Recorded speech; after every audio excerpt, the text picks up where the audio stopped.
Hi, I'm Andreas. And I'm Steph. And we're from Calibrate Studio. So for today's lower limb activation exercise, we're going to be doing something called the prone hamstring curl. Okay, so Steph's already set up lying down like this. The mini band is going to be put around the foot and the ankle just like the last time, but the positioning of the mini band is going to be a little bit different. So last time we had the mini band around the foot of the foot leg that was moving.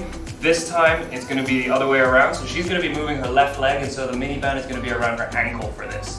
Okay, so both of the feet are going to be flexed during this entire movement. Her head is going to be placed on her knuckles, and it should not come off the floor at all.